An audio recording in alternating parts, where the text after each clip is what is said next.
Abdullah bin Mas'ud lebih parah. Dia itu tukang nyuwepeng orang yang selalu sholat duha. Makanya saya itu duha itu jarang, karena takut kena sweepingnya siapa? Abdullah bin Mas'ud. Itu ada orang khusyuk tiap hari duha, di sweeping sama dia. Apakah kamu menjadikan sholat ini jadi fardu? Kok mbok lakoni bedino? Awas nak mbok lakoni bedino. Di era akhir duha dilakoni bedino. Perkara ini butuh duit. Itu kalau zaman Abdul Mas'ud kena sweeping apa? Karena berarti menandingi fardu.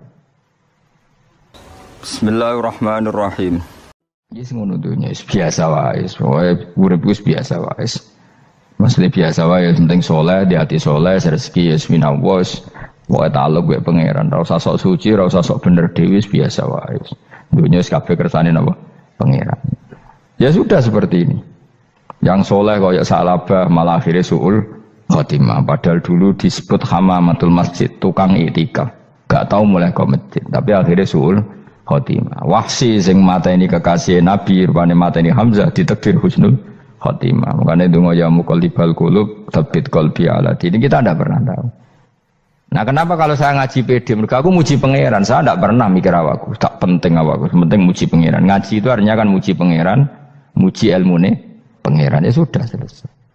Itu anakku donga iku mikir awakmu dhewe. Mulane donga mbek ngaji ku derajate dhuwur ngaji. Mergo ngaji muji pangeran, nak donga mikir awake dhewe. Makanya masyhur itu ada dua kelompok di masjid, yang satu diskusi halal haram, yang satu berdoa.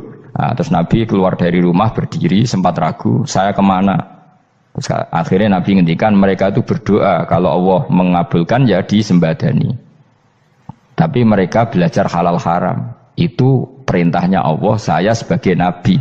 Terus akhirnya Nabi gabung kelompok yang belajar halal haram. Karena belajar halal haram artinya ingin menghidupkan hukumnya Allah Ta'ala. Tapi nak wong donga kepingine iku kabul kajate. Intine mikir awake dhewe. Makanya saya termasuk ulama yang jarang berdoa. Tapi ya berdoa tapi kadang-kadang. Nah kowe kan gak kontribusi ning agama rapati ya ndonga. Oh dasar murahan. Ya tapi piye mulang ya ora payu. Jadi kadang-kadang kula dibantah. Lah jenengan mulangi payu Gus. Lah kula ora payu, ndonga-ndonga ngono. Ya tapi aku ngerti pangeran ra bakal nyembadani barno ra Gus. Pangeran ya paling sedikit sithik ngono cukup. Kula termasuk orang yang enggak setuju ya kalau orang sholawatan terus berlebihan tapi khidmah ini Nabi kurang. Maksudnya gini loh, sholawatan berlebihan ya. Redaksi sholawat tentang Nabi itu kecil. Bukan sholawat jumlahnya enggak. Redaksi tentang Nabi itu kecil, sementara tentang keinginannya itu saya tidak suka. Saya suka sholawatan itu ya yang nyifati Nabi banyak, kemudian keinginannya kecil. Itu bagus. Kayak Ihya itu, kayak Ihya Abdul Hasan Asadili itu, kalau dongo itu jaluke mau swidik paling baris paling terakhir. Misalnya gini, nahmaduka ya man huwa la ilaha illa anta ar-rahmanur rahim, itu langsung in sampai nyifati Allah itu 99. Buar ngono nganti berkuras-kuras. Lagi terakhir mau jaluk donga sithik. Nah kowe kan enggak muni muji Allah mau basa-basi tok. Alhamdulillah rabbil alamin wassalatu wassalamu ala Muhammadin. Mau nggo syarat tok. Baru Allahumma inna nas'aluka nganti telung lari. Telung halaman. Tapi pas muji pangeran alhamdulillah rabbil alamin wassalatu wassalamu ala Muhammadin. Bariku terus donga njaluk mapan tolak buala. Yo opo wae. Mana jare pangeran? Muji kekasihku suwidik dongane kecangkeman. Lah saya tuh gak suka jenis itu. Harusnya sholawatnya itu yang panjang. Maksudnya nyifati Nabi yang panjang. Baru mintanya sedikit. Itu bagus. Di akhlak. Makanya saya diantara sholawat yang senang itu sholawatnya Habib Ali Al-Habsyi yang arang Simtutura. Kalau beliau baca sholawat itu sholatan yattasilu biha ruhul musolli alaihi bi. Fayam basitu fi qalbi sirru nuri ta'alluqi bi wa hubbi wa yuktabu biha bi inayatillahi ta'ala fi hisbi. Jadi dia baca sholawat itu, ya Allah berikan sholawat kepada kekasihmu Muhammad.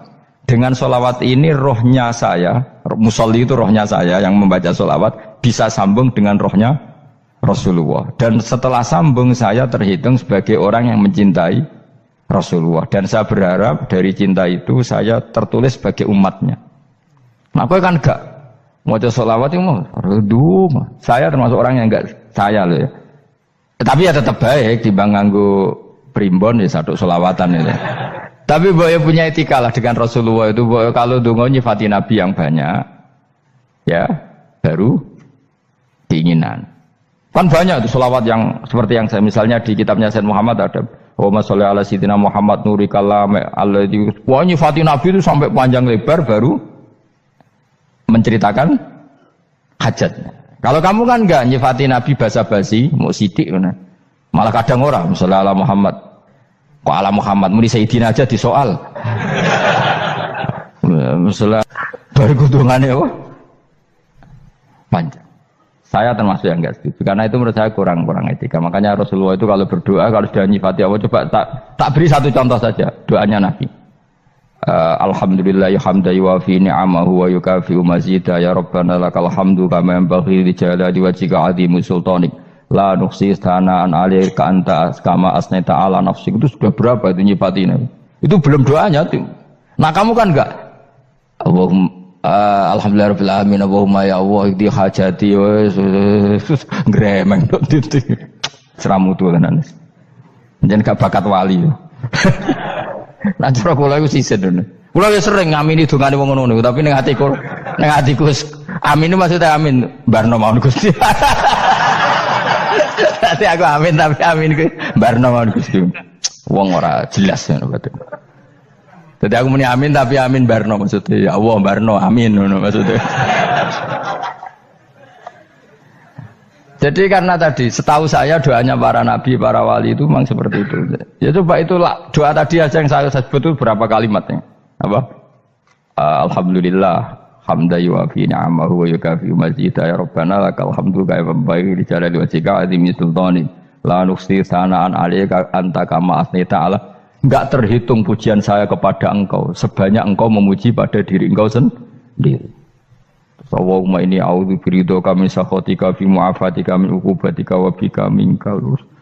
Allahumma sholli bi haqqi jabarutika wa bi khawfika. Kan panjang sekali doanya wali-wali itu, tapi semuanya mensifati Allah. Bahkan banyak yang kemudian lupa enggak doa. Coba haji, doa haji itu coba. Labbaik Allahumma labbaik la syarika lak innal hamda wa ni'mata laka wal mulka la syarika lak. Wa ni'mat itu kan labbaik saya siap melaksanakan perintahmu ya Allah sa'dik. Engkau yang punya pujian, engkau la syarika lak. Itu malah enggak ada, jarang malah ada doanya. Itu kalimatnya talbiyah semua. Allahumma antal azil akram itu sudah seperti itu. Karena tadi al-mu'min yashghaluhu sana 'ala Allah min ayyakuna li nafsihi dzakiran. Mukmin sejati adalah sibuk memuja Allah sampai lupa jatah dirinya sendiri. Nah, kowe kan gak mujine Allah basa-basi, dongane tenanan. Itu jadi makhluk aneh, itu jadi hubungan mbek pangeran itu wong aneh. Ya tapi jan ra bakat wali, semono iku dadine semono iku. Ya tok ngono kok mari wali kakean malah gak elit. Jadi tapi saya mohon itu di sholawat itu usahakan jumlah paling enggak jumlah sholawatnya banyak, doanya sedikit. Paling enggak misalnya kamu tidak punya kalimat yang apa baik ya mau sholawat ping 100 itu gak ada salah biar guling-gilingan apa kita menyebut kekasihnya Allah lebih banyak ketimbang kita menyebut hajat kita sendiri ya gitulah. Paling enggak punya etika seperti itu ya. Kalau kamu enggak punya segot-segot sing keren, bacalah sholawat berapa 100 terus cerita awam Gusti utang kula kathah. Mungkin ra jawab wis roh.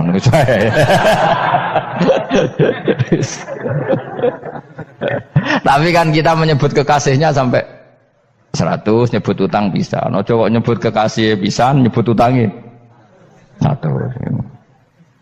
Berarti yen sampeyan ditakoki pangeran, kowe nyebut kekasihku piro pisan, nyebut utang 100 dasar rayu utang ngono-ngono. Ya ada, saya termasuk orang yang nggak setuju tadi. Jadi kalau redaksi sholawat cari yang mujinya Nabi lebih lebih banyak. Karena itu nanti lebih diridhoi Allah Taala. Coba Allah sendiri kalau nyebut nabinya itu hitung saja. Laqad ja'akum rasulun min anfusikum. Jadi rasulun min anfusikum, seorang rasul yang sejenis dengan kamu. Terus azizun, orangnya sangat terhormat. Alaihi ma'anitum, rasul ini siap menanggung apa yang kalian tidak mampu. Kowe ra bakal mlebu swarga baru kaya syafaate Nabi akhirnya mlebu swarga. Kowe ra kelar korban, Nabi tahu ngorbankan kita semua. Dokha Rasulullah bikabsaini terus hada an ahli wa hada amman lam yudokhi min mati jenis alihima anittum. Nabi menanggung apa yang kalian berat. Azizun, Nabi itu ali, terus harisun alaikum, Nabi sangat berkomitmen menyelamatkan kalian. Haris itu keinginan yang berlebihan itu jenis apa? Haris, kiai kuno namanya ini ngungseng, keinginan yang over. Nabi itu sangat berkeinginan kita ini maslahat. Terus bil mu'minina raufur. Allah yang dat yang super saja kalau nyebut nabinya nyifati sebanyak itu. Ada ayat lagi misalnya, Rabbana wab'ats fihim rasulam minhum yatlu alaihim ayatika. Muhammad itu siapa? Seorang rasul yang membacakan ayat-ayat Allah. Wa yu'allimuhum, seorang rasul yang mengajari mereka alkitab wal hikmah. Wa yuzakkihim, seorang rasul yang membersihkan akhlak-akhlak kita. Jadi artinya Allah punya tradisi kalau nyifati rasul itu banyak. Juga nyifati orang-orang sekeliling Rasul. Makanya menurut saya madhab Syiah itu enggak pas. Karena Allah kalau nyifati Rasulullah itu jika nyifati orang-orang di sekeliling Rasulullah. Dan itu dengan pujian.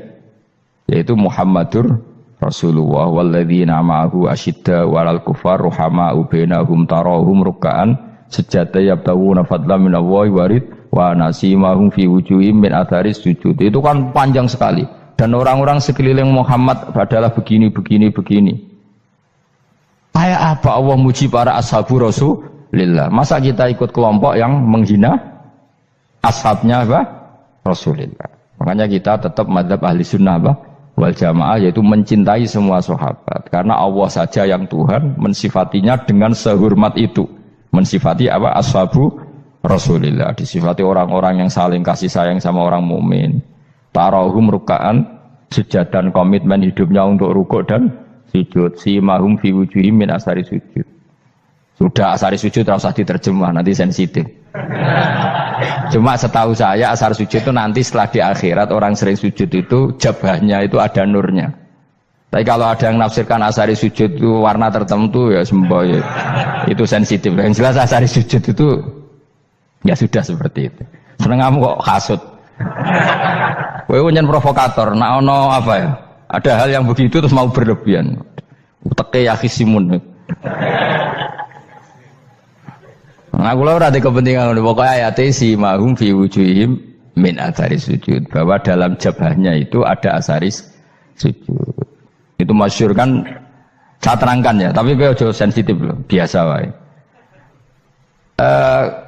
Suatu saat Rasulullah itu ngendikan begini, nanti saya kata Nabi akan nyafaati kalian semua. Sahabat-sahabat tanya, ya Rasulullah dengan sekian miliar orang bagaimana kamu mengenali kita? Saya ulang lagi, suatu saat saya nanti akan nyafaati kalian karena saya kenal kalian. Maksudnya di akhirat. Ya apa? Di akhirat. Terus sahabat tanya, ya Rasulullah bagaimana engkau mengenali kita sementara nanti di akhirat bermiliar-miliar orang gitu. Terus Nabi ngendikan gini, jika kamu punya unta dengan tanda tertentu, saya ulang lagi, jika kamu punya unta punya tanda tertentu, dalam jidatnya ada begini, dalam tangannya ada gini, dalam kakinya ada gini, maka apa kamu bisa membedakan untamu dengan unta orang lain? Ya bisa ya Rasulullah, karena unta kita khas. Misalnya kaki depannya ada putihnya, kaki belakangnya ada putihnya, dalam baduknya ada putihnya. Terus kata Nabi, inna ummati yut'auna yaumal qiyamati hurran muhajjalin min asaril wudu. Nanti umatku nanti wajahnya juga bersinar, tangan kakinya juga bersinar. Jadi asar itu saya pastikan secara riwayat itu akhirat, maksudnya tentang akhirat. Tapi bahwa yang di dunia ada yang memulai asar itu nggih monggo mawon. Loh itu bagus kan, artinya ekspresi percepatan. Ndak apa-apa loh, daripada kok kowe ra jelas ini gitu. Maksudnya ya orang ngetok ya pancen jarang sujud tenan. Wis ora usah sensitif, tapi yang jelas ya nanti. Ya soben kiamat ruang samu. Nanti hisab itu nanti kalau hitung hanya sekitar 3 jam. Hisabnya sak dunia itu hanya sekitar, karena malaikat itu tidak kesulitan sama sekali. Tak warai ya. Ini enggak akan salah saya dalam hal ini karena riwayatnya sahihah. Kenapa hisab itu hanya butuh rubu'un nahar, 1/4 dari siang enggak? Anggap saja siang itu 6 jam atau 12 jam itu aja terserah. Kalau 12 paruhnya kan 6 ya. Seperti 1/4-nya berarti 3. Itu gini. Jadi nanti di mahsyar itu kan yaumatab jadu wujuh wa taswaddu wujuh. Yaudah yang kafir itu kelap, hilang. Wajahnya, tubuhnya semuanya gelap. Yang mukmin itu semuanya terang. Jadi sudah yang tabyadu wujuh atas suatu wujuh otomatis terus nyingkap. Terus pergerakannya itu delala yang tabyadu wujuh itu ke kanan, yang taswadu wujuh ke kiri. Maka kamu jangan punya sinar yang kelap-kelip, nanti kena bego yang karena nggak jelas tadi. Maka kamu harus sinarnya yang sejelas-jelasnya. Ghurran muhajjalin min asaril. Bila perlu nur kamu sampai menembus langit saat itu. Makanya ketika orang mukmin sudah nurnya ada di muka, ada di tangan, masih ngendikan Rabbana atmim lana nurona, karena takut masih kena bego tadi. Karena kalau hanya wudu tok, sikil tok kan, bayangkan di miliaran orang kan bisa agak kelihatan. Tapi kalau nurnya sampai nembus langit kan, itu siapa kok nurnya sampai, kan malaikat langsung tahu. Lane hafal Quran, alim kan insya Allah nurnya itu. Sama zaman itu masih berdoa, Rabbana atmim lana, sempurnakan nur kami. Karena nanti identifikasi malaikat berdasar tadi, kalau ada nur berarti diletakkan ashabal yamin, kalau nggak ada nur ashabal shimal. Nah malaikat yang dibawa bigo itu kira-kira detail nggak? Dugaan saya kalau kelap-kelip pasti kena simal. Wah ini partai kiri, mesti kan. Pemenang yang wudhunya mau dulet sirah tok sidik. Karena anak madzhab Syafi'i. Sebetulnya meskipun itu sebaiknya kalau basuh sirah itu kabeh ben ora kelap kelip, mana aneh pepesan terus dulat-dulet tok. Iku soben ya itu kelap kelip. Ya sudah ya. Setelah itu kata ngendikane pangeran yu'raful mujrimuna bisimahum fayukhadu bin nawasi wal aqdam. Orang-orang pendosa kelihatan maka diletakkan di kiri. Nah sama yang orang-orang baik simahum fi wujuhim medasari. Jadi ayat itu jelas tentang akhirat. Tapi kira usah terus provokasi. Seneng kamu kok ya khisimun, maksudnya provokator gitu. Jadi nanti yang mukmin jelas nurnya. Lah nur ini nanti dengan kadar iman kamu, perilaku kamu. Ada yang kelap-kelip, ada yang. Nah yang kelap-kelip ini orang kena bigo itu tadi. Nanti setelah kena bigo ikut ashabis simal, yang kelap-kelip disortir lagi malaikat yang bagian detail kan ada nanti. Nah ini terus ditubir neraka. Yang kafir benar-benar neraka, yang ini ditubir neraka. Nah, itu nanti ini yang ngel-ngelo Kanjeng Nabi digoleki ya ini itu. Mana sakit Kanjeng Nabi, mana ono kiai soleh darani nek iso soleh dhewe sakit Nabi mergo terus goleki endi umatku sing kelap-kelip. Terus dicari disyafaati. Ya imma langsung dituruti Allah wa imma diumbasine neraka. Ya terserah rencanamu piye kon aku. Tapi yang jelas apa? Kiamat itu cepat sekali karena tadi ada identifikasi tadi. Makanya hanya cukup 3 jam karena tadi yang jelek kelihatan jelek, yang baik kelihatan baik. Makanya cepat. Ya araful mujrimuna bisimahum, orang pendosa dikenali lewat alamatnya yaitu taswaddu apa? Wujuh. Kalau orang baik dikenali lewat tabyadu wujuh. Nah, terus setelah nyingkir, ini ngono tak warai kiamat. Setelah nyingkir itu faduri babenahum bisuril lahu bab. Setelah tersingkir tadi terus lalu ada pintu penghalang, pintu pemisah. Nah pintu pemisah tadi yang sisi kanan langsung jadi surga, yang sisi kiri jadi neraka. Itu disebut faduri babenahum bisuril lahu bab batinu fi rahmatu wa dhahiruhu min qibalihil adab. Yang pintu arah kanan otomatis wilayah surga, yang pintu kiri otomatis wilayah neraka. Nah problemnya ketika penutupan pintu itu dah yang kelap-kelip itu katut kemana ini yang makanya kamu jangan malok partai yang apa kelap-kelip yang nggak jelas itu koalisi kemana ya? Kalau partai besar kan bisa nyalon presiden, partai kecil ini kan ikut mana ini kan sing sak ngisore 1%, 2% ini kan repot. Loh, coba misalnya nur kamu 2%, berarti gelap kamu kan 98%. Kira-kira malaikat mengkategorikan kemana coba? Ayo jawab. Gelap. Loh, kode semangat. Padahal itu bagian dari kamu. Kalau satu tubuh itu sinarnya hanya 2%, kira-kira kategorinya itu partai gelap, partai terang. Kode semangat kok ini. Berarti kegaruk kemana? Kiri. Tapi bisa saja malaikat cara berpikir gini. Tapi kok ada cahayanya ya? Padahal kata Allah, yang bercahaya ashabul yamin. Kan nggak ada bilang cahaya terang. Bisa saja malaikat alhamdulillah berpikir begitu. Ya nanti kita rayu saja supaya berpikir ini kan yang penting ada cahaya. Kan Allah tidak bilang terang apa kelap-kelip. Ya mungkin saja asal ada cahaya dikategorikan lahu nur, punya apa? Nur. Tapi yang jelas saat itu pun yang sudah punya cahaya masih berdoa Rabbana atsmim lana nurona, ya Allah saya mohon sekali nur-nur kami sempurnakan. Jadi ini saya bantu teman-teman yang hafid supaya tahu maknanya ya. Dan yang enggak hafid ya dengar ya. Kalau nur itu penting. Makanya Nabi itu kayak apa? Nabi itu orang super. Itu kalau ngendikan wa mat al min fauqi nuran wa min tahti nuran wa an yamini nuran wa an simali nuran, sampai terakhir Nabi masih mendoa untuk dirinya waj'alli nuran, dan semua tubuh saya jadi nur. Saya Nabi sudah gitu. Ya Allah jadikan sisi depanku nur, belakang kami nur, kanan nur, kiri nur, terakhir itu apa? Waj'alni nuron, dan doa semoga semua tubuh saya jadi nur. Itu termasuk doa yang sering saya baca. Karena saya takut kelap-kelip tadi, ini bahaya ini kalau malaikat. Saya tidak tahu cara berpikir malaikat tadi. Apa ngitung 98% maka dikategorikan apa? Gelap. Apa dihitung nurnya saja? Wong instruksinya Allah kan yang ada nur ashabul yamin. Meskipun kelap-kelip kan punya nur. Saya tidak tahu nanti ikut 2% ikut mana kalau di partai koalisi itu. Ikut yang menang biasanya, ikut yang apa? Ya paham ya, makanya saya mohon kalau wudu itu usahakan sempurna, terutama wudu sholat. Kalau nggak wudu sholat itu sebaiknya nggak sempurna, supaya ada bedanya wudu sholat sama wudu tidak sholat. Rasulullah itu masyhur gitu ya. Rasulullah itu kadang tawaddu'a wudu'an khafifan, wudu yang sederhana, yaitu hanya sekali-sekali dan tidak sempurna. Ketika ditanya as-sholat ya Rasulullah, tidak.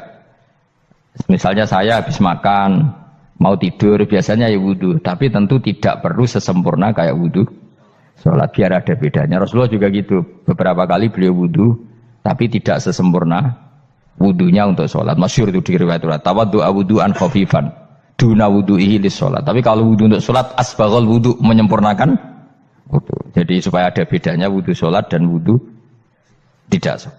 Saya gak wong ora iso ngaji padha kabeh. Abu Bakar ya gitu. Ana wong poso sunat kok nyediakno buka dimarahi. Istrinya pernah nyediakan buka beliau untuk puasa sunat. Itu embernya dipecahi Abu Bakar. Ditanya, kenapa gitu? Apakah kamu akan menyaingi Ramadan? Jadi gak boleh memperlakukan puasa sunat kayak Ramadan. Ya biasa saja kalau puasa sunat tuh, wah, buka kolak, apa? Ramadannya ya iri tuh. Ini gimana kok saya disaingi ini? Jadi kabeh itu ada proporsinya, ada apa? Makanya megang Quran ya wudu, megang wudu. Nah, tapi gitaran terus wudu, pengiran tersinggung. Piye kok menjaga gitar wudu? Jadi gak boleh kebaikan disaingi itu juga gak boleh. Bapak gue sergap wudu sampai nyekel gitar. Untuk Quran tersinggung, wah semen itu gak sembunyi kan. Malaikat panitia kan ya tersinggung. Kabeh itu kan ada proporsinya apa? Ada proporsinya. Itu hebatnya Rasulullah. Jadi kalau beliau wudu, bahkan wudu itu wudu li sholat sama tidak sholat itu. Misalnya sholat sunat. Sholat sunat itu kamu mampu ngadeg boleh nggak duduk? Boleh. Kalau sholat fardu nggak boleh, biar ada bedanya. Fardu itu spesial, nggak boleh, harus berdiri. Kalau sunat pun harus berdiri. Fardu tersinggung, iya sunat kok nyaingi aku kan gitu kayak. Ya makanya sholat fardu wajib berdiri ya. Sholat sunat boleh duduk meskipun mampu loh ya. Nggak boleh sama. Sholat sunat pun harus berdiri. Berarti ada sunat menyaingi fardu. Ya jelas ya. Jadi aturan main itu harus jelas. Nggak boleh. Makanya Abu Bakar itu nggak mau kalau ada orang puasa sunat kemudian apa? Abdullah bin Mas'ud lebih parah. Dia itu tukang nyuepeng orang yang selalu sholat duha. Makanya saya itu duha itu jarang karena takut kena sweepingnya siapa? Abdullah bin Mas'ud. Itu ada orang khusyuk tiap hari duha disweping sama dia. Apakah kamu menjadikan sholat ini jadi fardu? Kok mbok lakoni bedino? Awas nampak lakoni bedino. Di era akhir duha dilakoni bedino. Perkara ini butuh duit. Itu kalau zaman Abdul Mahmud kena sweeping apa? Karena berarti menandingi fardu. Yes, ora usah anut ilmu ku bahaya itu di sensitif. Cuma ini kan ilmu tetap tak utarakan. Biar kamu tahu, enggak boleh fardu disaingi itu enggak. Coba kan banyak ketentuannya tadi. Contoh paling gampang itu apa? kalau sholat fardu boleh, nggak boleh apa? Duduk. Sholat sunat boleh duduk. Sholat sunat boleh di kendaraan sesuai jalannya kendaraan. Ainama tawajjahat bi rohilatu. Kalau sholat fardu, kalau kamu naik unta harus turun untuk memastikan di kiblat. Jadi banyak sholat sunat kamu dalam keadaan najis sudah tidak boleh dilakukan. Kalau sholat fardu, karena saking pentingnya fardu, meskipun dalam keadaan najis ya menemukan alat sesuci harus tetap sholat. Jenenge sholat dihormatil waktu. Karena nggak boleh fardu ditinggalkan. Meskipun nanti harus karena nggak boleh mengalahkan fardu meskipun itu oleh najis. Jadi misalnya kamu pergi hanya bawa satu celana, kemudian di terminal atau apa kena najis, kena uyah sampean misalnya, kamu harus tetap wudu dan sholat. Karena nggak boleh fardu ditinggalkan. Meskipun nanti harus karena sholat kamu tidak Subhanallah wa bihamdihi adada khalqihi wa ridha nafsihi wa zinata arsyihi wa midada kalimatihi. Subhanallah wa bihamdihi adada khalqihi wa ridha nafsihi wa zinata arsyihi midada kalimatihi. Subhanallah wa bihamdihi adada khalqihi wa ridha nafsihi wa zinata arsyihi midada kalimatihi. Subhanallah wa bihamdihi adada khalqihi wa ridha nafsihi wa zinata arsyihi midada kalimatihi. Subhanallah wa bihamdihi adada khalqihi wa ridha nafsihi wa zinata arsyihi midada kalimatihi. Subhanallah wa bihamdihi adada khalqihi wa ridha nafsihi wa zinata arsyihi midada kalimatihi. Subhanallah wa bihamdihi adada khalqihi wa ridha nafsihi wa zinata arsyihi midada kalimatihi.